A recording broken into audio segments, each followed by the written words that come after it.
Olá, queridos alunos, tudo bem com vocês? Em nossa 16ª aula do curso de Bioquímica Básica, nós comentaremos sobre catabolismo de proteínas e aminoácidos. Vem comigo. Pessoal, o que é importante a gente se ater aqui acerca do processo de catabolismo de aminoácido? Nada mais é do que um processo que visa a degradação das moléculas aí precursora das proteínas. E a gente já sabe, inclusive, que as proteínas são a fonte aí mais efetiva de aminoácidos para os animais. Como assim, Pro? A sacada é que a gente precisa obrigatoriamente fazer a degradação de proteínas para que, consequentemente, a gente tenha um processo de renovação de aminoácidos. Então, nesse sentido, a ideia central é que o processo de catabolismo de aminoácido pode ser atrelado aqui diretamente com a degradação de proteínas e, além disso, esse catabolismo de aminoácidos também pode ser utilizado aqui como uma fonte de energia. A exemplo, em carnívoros, até 90% das suas atividades metabólicas e energéticas, ou melhor, das suas necessidades energéticas, podem ser supridas aqui por proteínas. Em herbívoros, menos de 10%. Vegetais são raros os casos e em micro-organismos esse percentual ele é variável. O que é mais importante vocês se atentarem é que quando a gente está comentando em especial de animais, o catabolismo dos aminoácidos eles pode se dar de várias maneiras. E essas maneiras aqui eu posso simplesmente agrupar em três cenários gerais. A saber-se, a gente pode ter aqui, durante o processo de renovação de proteínas celulares, o que comumente nós chamamos de turnover celular, ou seja, nesse processo aqui, novas proteínas não vão demandar aí de aminoácidos presentes, tá? A gente pode ter também um processo aqui no qual os aminoácidos são ingeridos em excesso ou como fonte energética principal. E aí, nesse sentido, o que eu quero que vocês entendam é que os aminoácidos eles não são estocados e, consequentemente, eles vão precisar ser aqui convertidos em algo. E, por fim, a gente pode ter aqui um terceiro cenário no qual você tem uma disponibilidade ou até mesmo uma questão de diminuição aí da disponibilidade de carboidratos. E nesse sentido, o que acontece? Você vai ter essa escassez ou inacessibilidade de carboidratos e, consequentemente, o organismo vai pegar aminoácidos, proteínas, vai fazer um processo de catabolismo para gerar fonte energética. Então, nesse sentido, entendamos que é importante vocês se aterem que a gente pode ter a renovação de aminoácidos em decorrência aqui do turnover, ou seja, proteínas aí que estão associadas com células, quando elas estão fazendo o processo de renovação, pode ser inserido pela alimentação. Todavia, a gente pode ter uma situação na qual a escassez de carboidrato acaba forçando o metabolismo a fazer a degradação aqui de aminoácidos, certo? E nesse sentido, eu quero que vocês atentem-se que nessa esquematização aqui eu trago a vocês o ciclo da ureia e o ciclo do ácido cítrico, que a gente vai ver que tem um protagonismo importante aqui um com o outro. A quem não se lembre, no processo de digestão, a gente tem aqui, a priori, a degradação de proteínas no estômago, então, em decorrência do ácido clorídrico, você tem ativação ali de uma enzima chamada pepsina, e a pepsina ela faz a degradação de proteínas, formando aqui os peptídeos. E aí, isso daqui segue ali para a região do intestino delgado, e sobre a ação de outras enzimas, como por exemplo a tripsina, a quimiotripsina, ou até mesmo de carboxipeptidases, você tem um processo no qual esses peptídeos são agora digeridos e formam aqui os aminoácidos. E por sua vez, esses aminoácidos eles são, de certo modo, absorvidos aqui pelos capilares ali presente na na parede do intestino e são absorvidos pelo organismo. Quero que vocês ainda se atentem que o processo de catabolismo de aminoácidos essencialmente acontece no fígado. E aí você deve estar se perguntando, tá, Wesley, mas como que acontece isso daí? Explica para mim. Basicamente, o que acontece, gurizada? O aminoácido ele chega no fígado e ele sofre um processo que a gente chama de desaminação. E esse processo de desaminação, que nada mais é do que a retirada do grupamento amino, vai gerar glutamato. E o glutamato, entendamos aqui, que é o aceptor inicial do grupo amino. Não menos importante, eu quero que vocês se atentem que ele pode vir diretamente de duas fontes, a saber se são elas os aminoácidos que são oriundos do processo de digestão ou até eles são oriundos aqui das glutaminas, que são basicamente o quê? Um grupo que recebe grupamento amino durante a degradação de compostos nitrogenados aí nos tecidos. Então, ó, o que a gente pode ter aqui? A gente pode ter duas situações na qual a gente vai ter esses aminoácidos aí sofrendo a desaminação lá no fígado para formar o glutamato. Pode ser oriundo do processo de digestão ou pode ser aqui atrelado também com a degradação de compostos nitrogenados em tecidos. Não menos importante, se atentem que o glutamato, depois de sofrer esse processo de desaminação, ou seja, dessa retirada do grupamento amino, ele forma o alfa-cetoglutarato. O alfa-cetoglutarato ele é importante porque ele vai entrar em vias normais de degradação de carboidratos para geração de energia. Então, a gente já sabe que uma das etapas que acontece lá no ciclo de Krebs está associado diretamente aqui com o alfa-cetoglutarato, tá bom? E o grupamento amino ele entra aí na conversão do ciclo da ureia. Então, a gente tem o quê? O glutamato ele pode basicamente ser precursor de duas substâncias. O alfa-cetoglutarato, que vai entrar aí basicamente no metabolismo energético de degradação de carboidratos, e o grupamento amino, que ele aí vai ser interconvertido em ureia. E aí você deve estar se perguntando, tá, Pro, mas como que é feito a remoção desse grupo amino? Se dá da seguinte maneira. O primeiro passo, quando a gente pensa aí nesse processo de degradação, é basicamente com que haja a transferência do grupamento amino para o alfa-cetoglutarato, formando aí o glutamato. Então, você tem aqui um aminoácido, mais o alfa-cetoglutarato, que se interconverte no alfa-cetoácido mais o glutamato. Perfeito?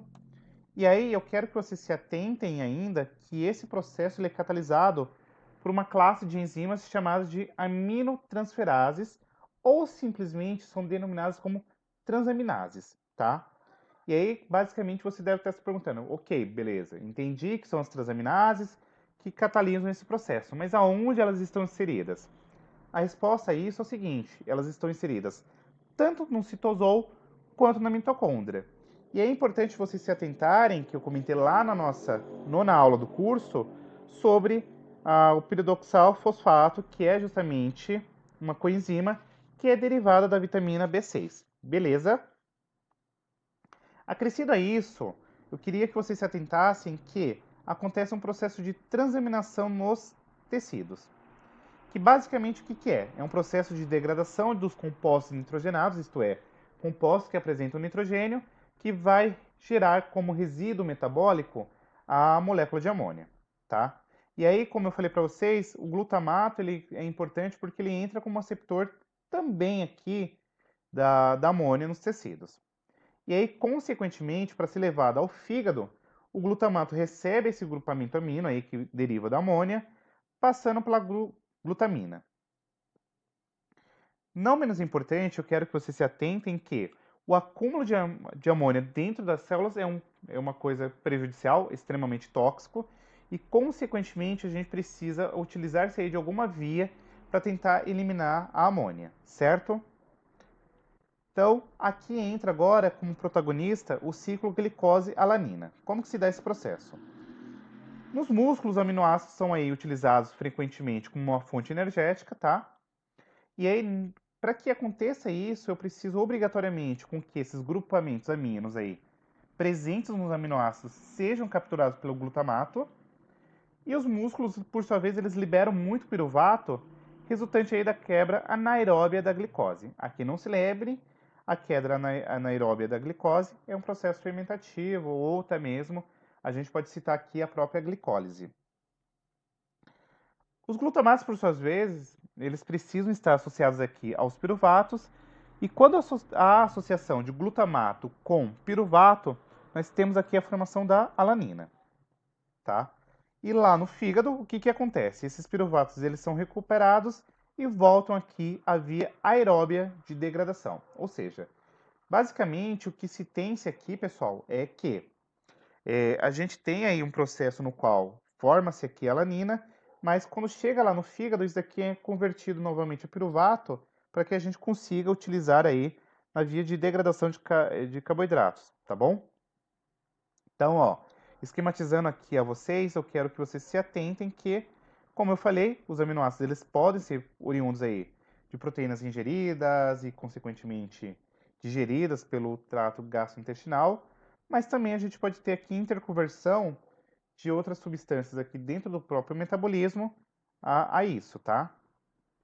Então, por exemplo, a alanina aqui do músculo, ela é interconvertida aqui a ureia ou ácido úrico. E aí você deve estar se perguntando, tá, beleza, o que que tem a ver agora com a ureia que você comentou anteriormente, que é extremamente tóxica? Vem comigo. Um aspecto muito importante é que, como eu falei, a amônia é extremamente tóxica e acredito eu que em alguma aula de zoologia, em algum momento da sua vida, o professor tenha comentado sobre amônia, ureia e ácido úrico. Eu preciso que vocês se atentem que a excreção de amônia exige que ela seja transformada em um composto menos tóxico. E esse processo se dá da seguinte maneira. Por exemplo, em peixes, o que a gente faz basicamente é a difusão da amônia através aí das gueuras ou brânquias, sem necessidade de conversão. Então, em decorrência de ter uma alta disponibilidade de água ali no ambiente marinho ou até mesmo de água doce, elimina a amônia, que é uma beleza. Não precisa ficar fazendo conversão a nada. Em contrapartida, em animais terrestres, a amônia ela precisa ser convertida em algum composto menos tóxico, seja ácido úrico, seja ureia, tá? Um aspecto importante é que quando a gente comenta, por exemplo, em anfíbios e répteis, esse processo da conversão da amônia dá origem aqui ao ácido úrico, tá? E aí o que vocês precisam saber sobre o ciclo da ureia propriamente dito? Quando a gente está pensando em mamíferos em especial, a amônia ela é convertida em ureia lá nos hepatócitos, ou seja, nas células do fígado, uma via cíclica, tá? E a entrada da amônia nessa via requer a conversão para um grupamento carbomil. Então, por exemplo, quando a amônia entra nesse ciclo, eu preciso obrigatoriamente que ela seja aqui convertida para um grupamento que a gente chama de carbomil. E esse grupamento ele é derivado de um íon bicarbonato fosfatado. Perdão. Em outras palavras, o que acontece? A amônia ela entra lá nos hepatócitos e, consequentemente, ela precisa ser convertida para esse grupamento carbomil, que nada mais é do que um íon fosfatado. Beleza? Então, você tem aqui uma esquematização acerca do ciclo da ureia. E aí entendamos que um aspecto muito interessante acerca do ciclo da ureia é que ele conversa diretamente com o ciclo do ácido cítrico. Noutras palavras, a gente vai ver uma nomenclatura denominada como bicicleta do Krebs. Como assim? O ciclo da ureia ele conversa diretamente com alguns elementos presentes aqui no ciclo de Krebs. Então vamos lá. Um aspecto importante é que o ciclo da ureia é energeticamente custoso, ou seja, gasta bastante energia, tá? E esse custo, de certo modo, ele é compensado pela conversão do ciclo da ureia com o ciclo do Krebs, que é energeticamente favorável. Como eu comentei, um caminha paralelo ao outro. E aí entendamos que, por exemplo, o resíduo fumarato, que acaba sendo um precursor aqui do oxalacetato, acaba sendo um importante componente de entrada no ciclo de Krebs e, consequentemente, nós temos aí esse contrabalanço entre o, o custo do ciclo da ureia frente à questão aqui do ciclo de Krebs, que é extremamente energético.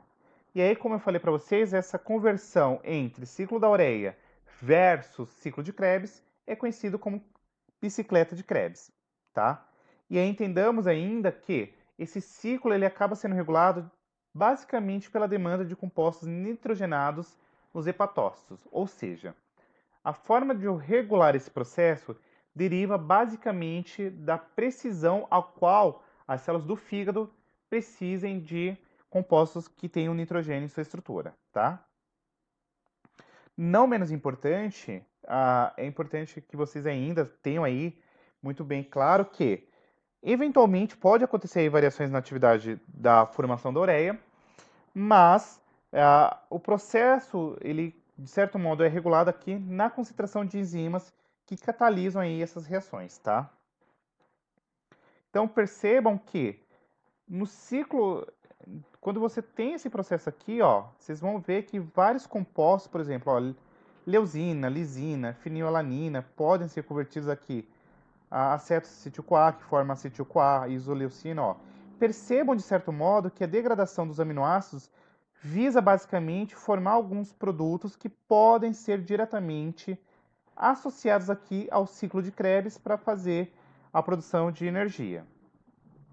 Então, percebamos que, ó, por exemplo, o catabolismo de alanina, glicina, serina, cisteína, triptofano ou trionina visa basicamente formar o quê? Acetil-CoA, ou no caso aqui da cisteína, você pode ter a formação do piruvato. Já no caso do triptofano, da lisina, da fenilalanina, da tirosina, da leucina, da isoleucina, percebam que, ó, basicamente, o que a gente está tendo aqui? Acetil-CoA. E acetil-CoA é importante para entrar lá no ciclo de Krebs e, consequentemente, rodar o ciclo. A histidina, a ginina, glutamato, a prolina, por exemplo, podem ser todas convertidas a alfa-cetoglutarato. A metionina, a isoleucina, a trionina, a valina, por sua vez, ó, no caso da isoleucina, pode ter aqui conversão para acetil-CoA e as demais são aqui convertidas em succinil-CoA. E por fim, aqui as asparagina e o aspartato podem formar oxalacetato.